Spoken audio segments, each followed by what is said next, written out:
This colloquium is an effort really at what could be called vulgarization in the best sense of the word.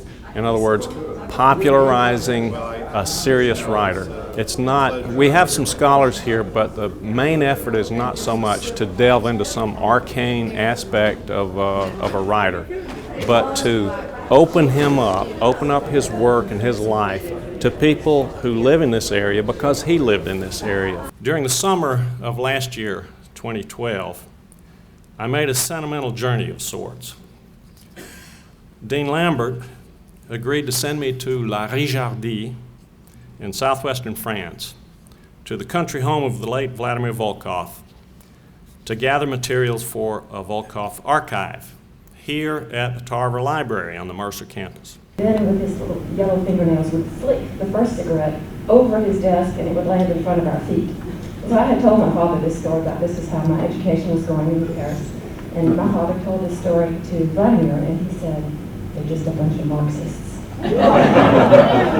Je pense que nous avons probablement beaucoup de chance parce que je me suis rendu compte que les jeunes ont envie de connaître Volkoff.